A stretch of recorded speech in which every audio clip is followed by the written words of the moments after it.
Hey everyone, welcome back. We're still playing some Dear Esther. This one is a little bit shorter than Abzu, so I believe we're going to be wrapping it up in this second part.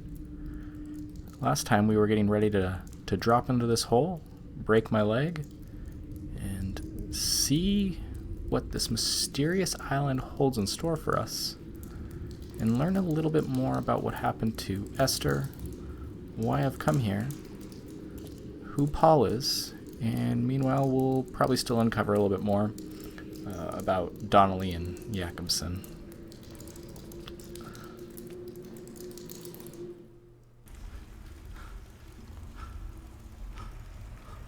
Donnelly's addiction is my one true constant. Even though I wake in false dawns and find the landscape changing, flowing in constantly through my tears, I know his reaching is always upon me.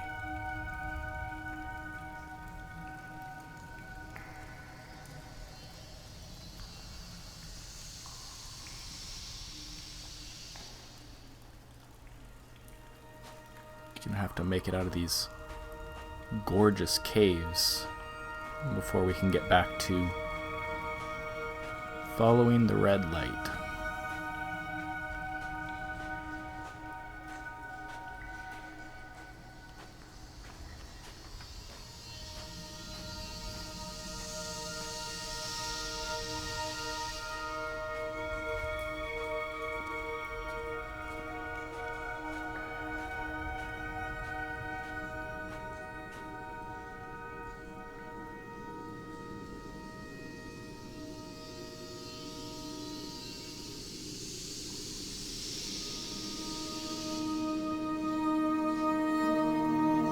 Bioluminescent plants and animals. Just absolutely amazing, but so alien.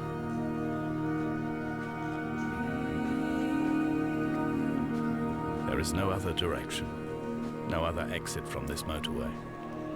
Speeding past this junction, I saw you waiting at the roadside, a one last drink in your trembled hands.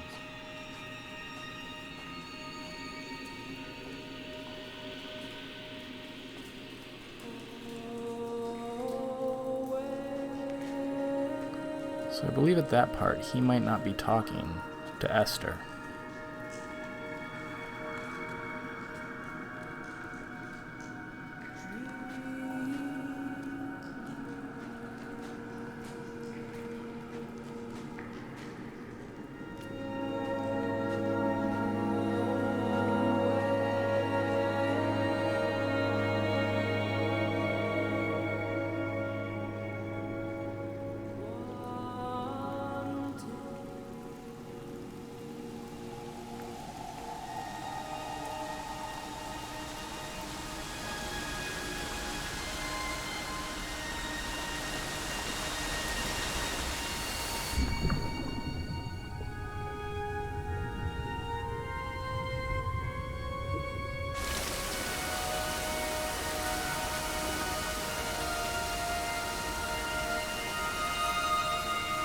Isn't the sound of running water just a delight?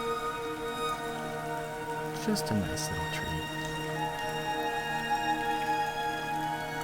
Sorry if you're watching this as you go to bed and that trickling stream made you have to get up and go and use the restroom. Don't worry, I'll wait here if you have to leave.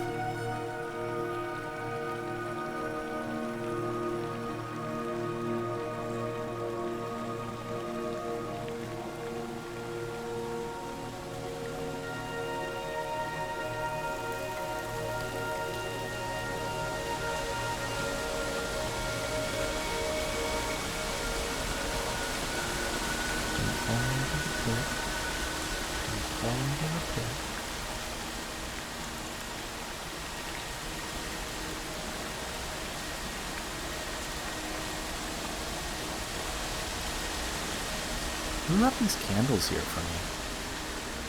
It's so strange. How long have they been burning here? Because it looks like nobody's been on this island for hundreds of years.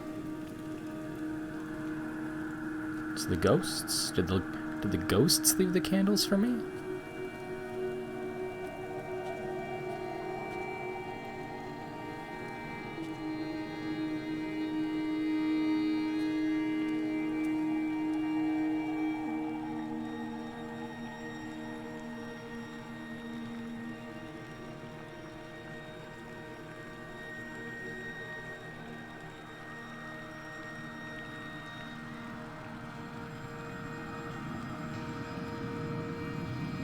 This area feels a little If more the open. caves are my guts, this must be the place where the stones are first formed.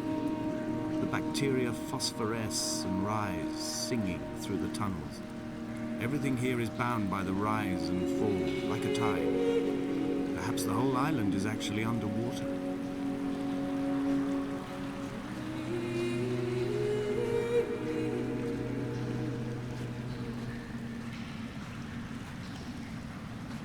Who knows, maybe the writing isn't actually good, maybe it's terrible and I'm just mesmerized by the accent.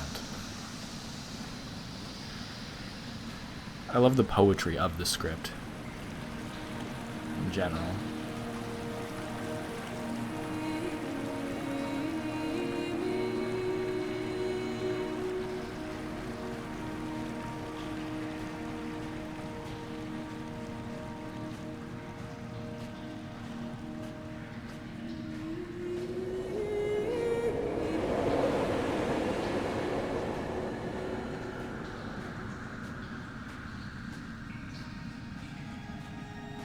The game talks about pain a lot, addiction. In a way, it kind of uses it to mirror the story of loss. It's really telling the story of moving on, but more importantly, moving forward.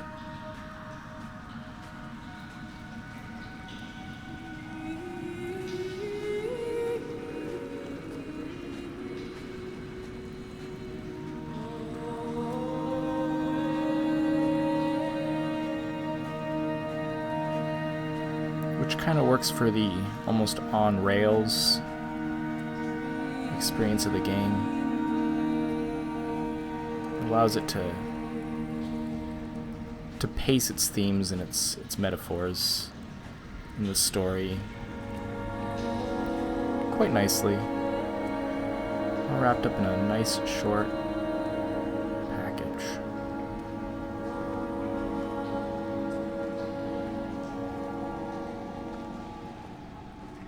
When I was coming round from the operation, I remember the light they shone in my eyes to check for pupil contraction. It was like staring up at a moonlit sky from the bottom of a well. People moved at the summit, but I could not tell if you were one of them.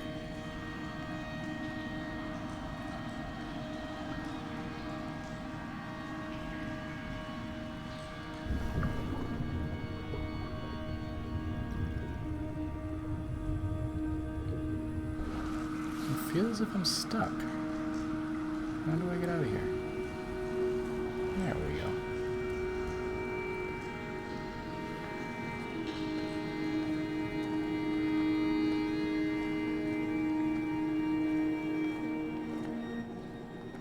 Behold, Damascus is taken.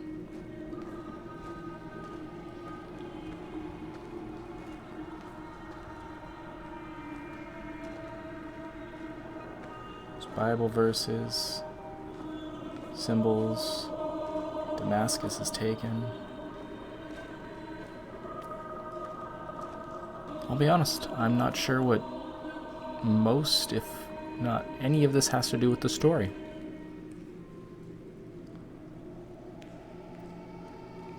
Away from being a city.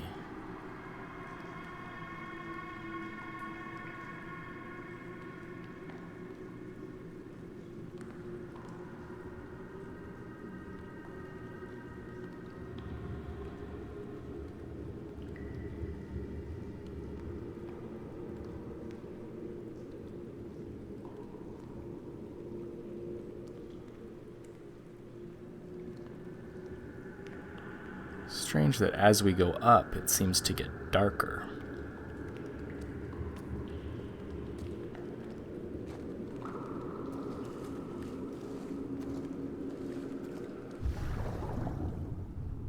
Take ourselves for a lovely little swim.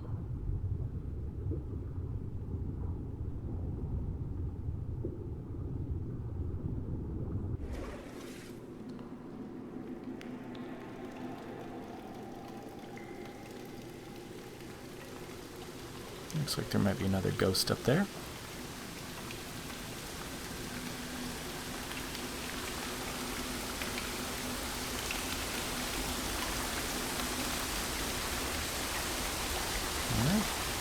And we jump.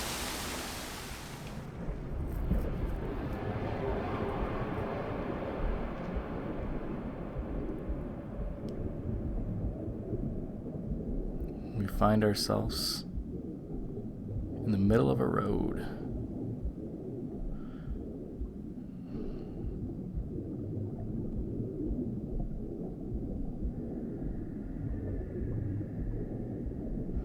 There's a strange, eerie noise off in the distance.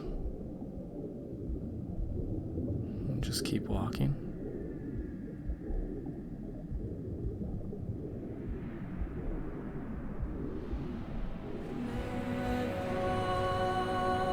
So it looks like that was the accident where somebody had crashed into Esther. And the game earlier on hinted that we met up with somebody named Paul who insisted that they weren't drinking, they weren't drunk, they were merely tired. An old friend.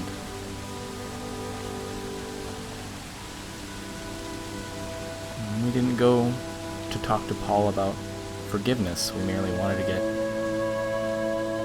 coffee with him.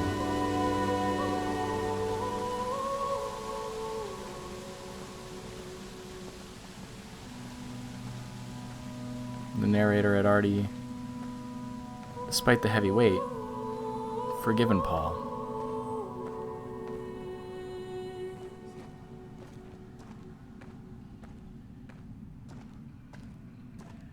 But there was also, well,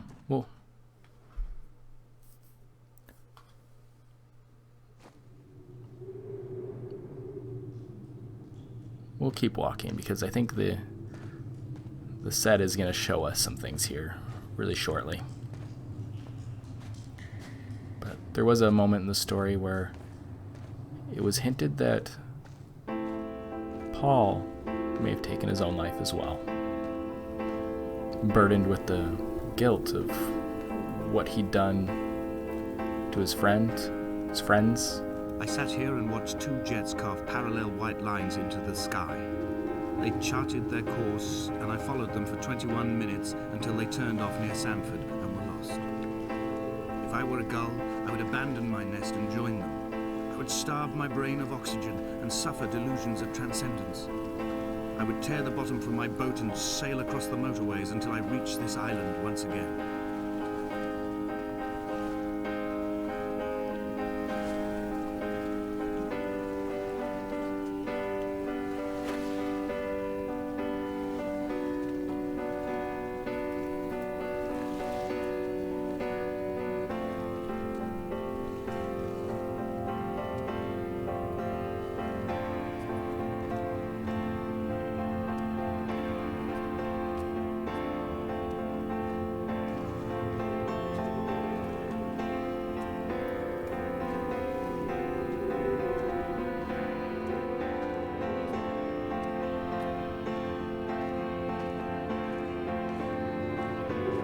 I believe around here somewhere we might be able to come across one of my favorite pieces of writing in this game.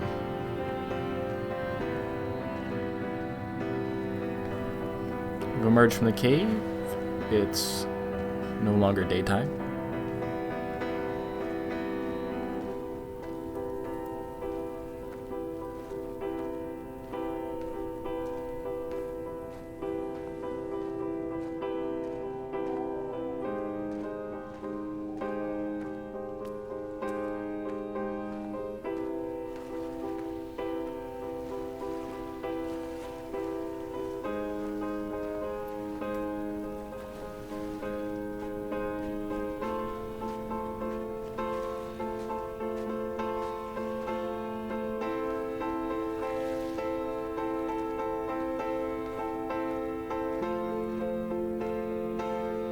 I returned home with a pocket full of stolen ash.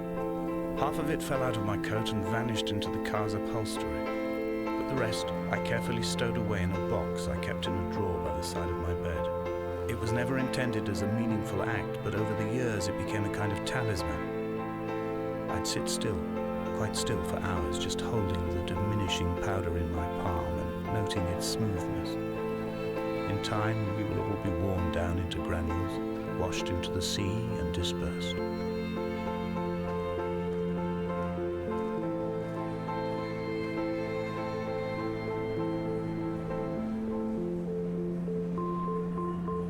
Some medical equipment.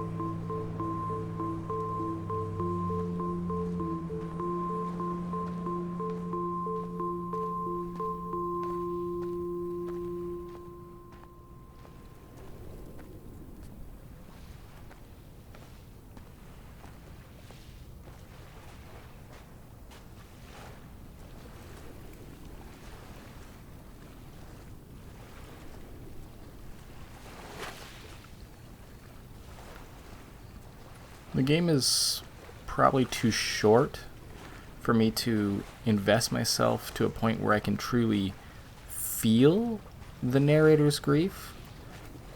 But I think the writing, the letters, do a good job of describing just what it would be like. Especially to somebody else who may be familiar or experienced, not specifically stealing and pocketing the ashes of a loved one, but just the feeling of having that symbol of life slip from your fingers and fly away. How every moment with someone feels like stolen seconds that should be appreciated.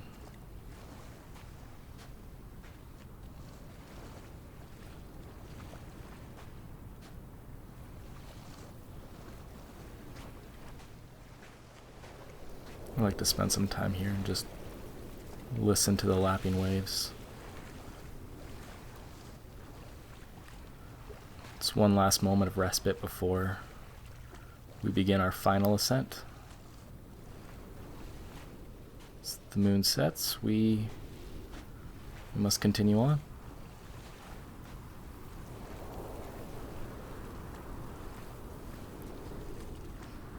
What's over here that these candles are trying to draw us towards? Parts of a wrecked car.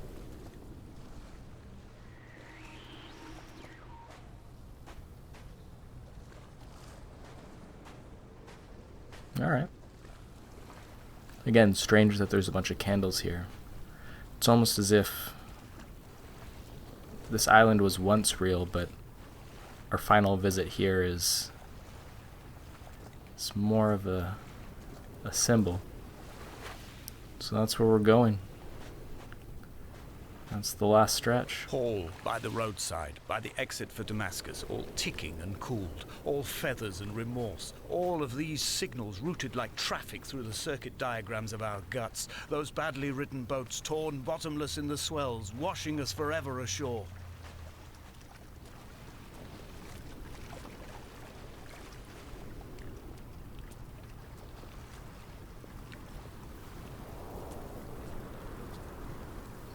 Imagine that, a friend taking a loved one away from you, and they're so caught up in their own guilt, their own remorse, their own shame, that when you try to turn to them, one of the only things that you have left for comfort,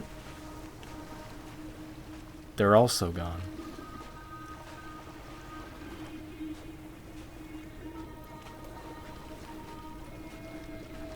From here, I can see my armada.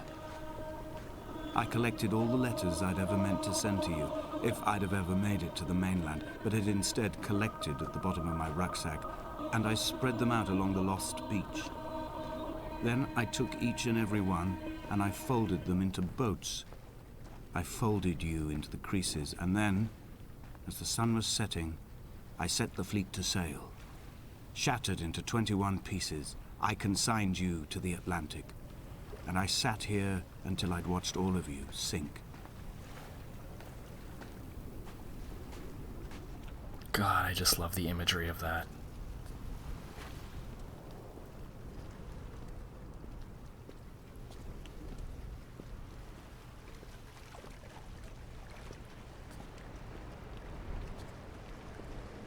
On a sudden, a light from heaven shone around him, and he fell to the ground.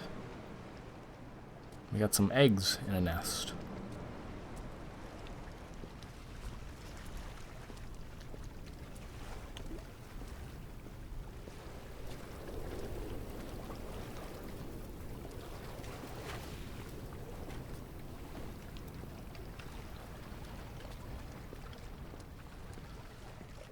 I believe it's too late now, but there's a ghost in the water somewhere that's just a reflection off of one of the candles.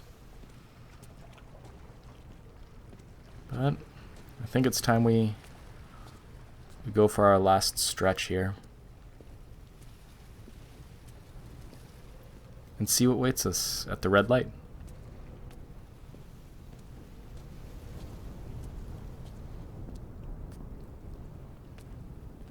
I like the lack of music here.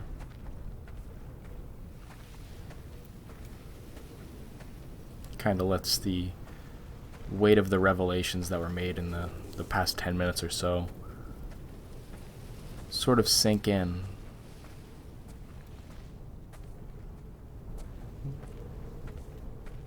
Lets you ruminate on them. Of torn metal, teeth running over the edge of the rocks, a moon that casts a signal. As I lay pinned beside you, the ticking of the cooling engine, and the calling from a great height, all my mind as a bypass.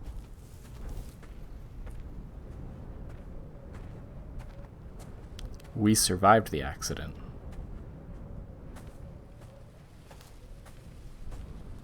Another ghost.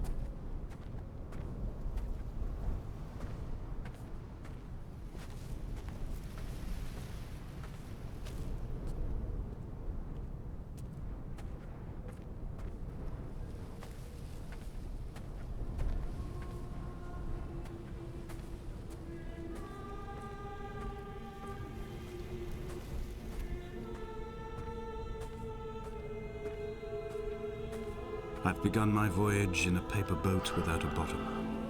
I will fly to the moon in it. I've been folded along a crease in time, a weakness in the sheet of life. Now you've settled on the opposite side of the paper to me. I can see your traces in the ink that soaks through the fiber, the pulped vegetation. When we become waterlogged and the cage disintegrates, we will intermingle. When this paper aeroplane leaves the cliff edge and carves parallel vapor trails in the dark, we will come together. I've begun my voyage in a paper boat without a bottom. That entire bit is some of the... I just get goosebumps every time, but that line specifically, I don't know what it is about it, but it creates an image in your head or a feeling of true fragility and hopelessness. Hopelessness isn't the right word, because there's still hope of the journey, but there's a knowledge that the boat is going to sink. It's paper.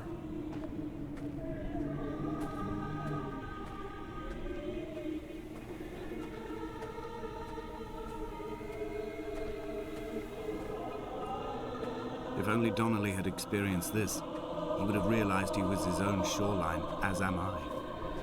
Just as I am becoming this island, so he became his syphilis, retreating into the burning synapses, the stones, the infection.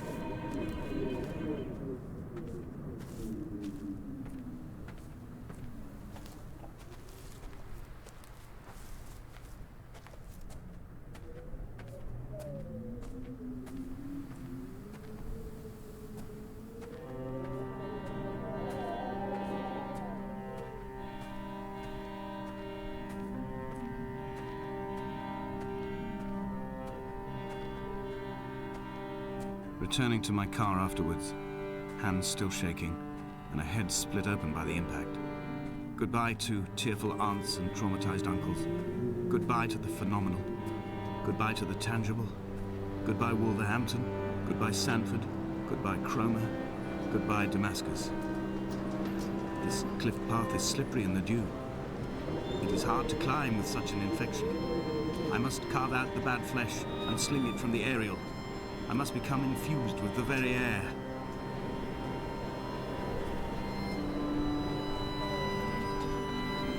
And it becomes apparent why it is we were walking towards the red light this entire time. We didn't just return to this island to remember Esther, but maybe in a way, we sent to her 21 letters in hopes to return to her.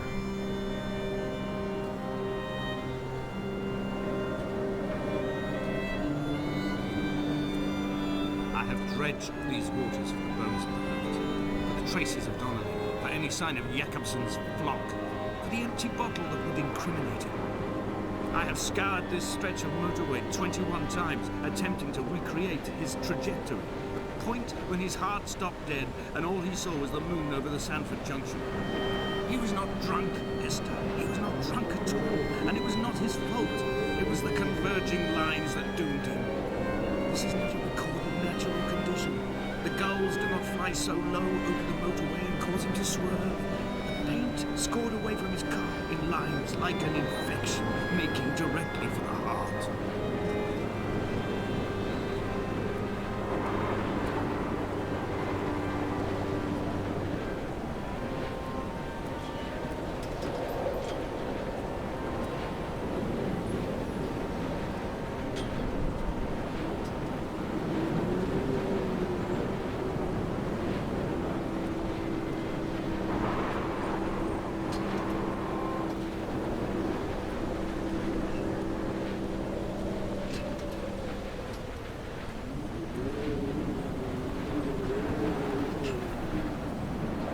Twin vapor trails in the air, white lines etched into these rocks. And therein, it all comes back. Dear Esther, I have burnt my belongings, my books, this death certificate. Mine will be written all across this island. Who was Jakobsen? Who remembers him? Donnelly has written of him, but who was Donnelly? Who remembers him? I have painted, carved, hewn, scored into this space all that I could draw from him. There will be another to these shores to remember me. I will rise from the ocean like an island without bottom, come together like a stone, become an aerial, a beacon that they will not forget you. We've always been drawn here. One day the gulls will return and nest in our bones and our history. I will look to my left and see Esther Donnelly flying beside me. I will look to my right and see Paul Jakobsen flying beside me. They will leave white lines carved into the air to reach the mainland, where help will be sent.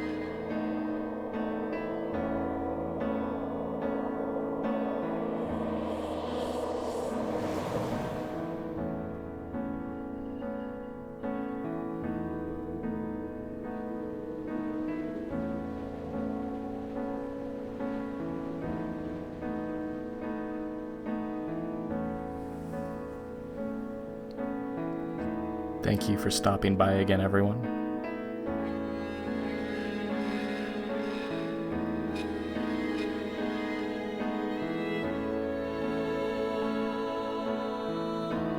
I hope this night finds you well.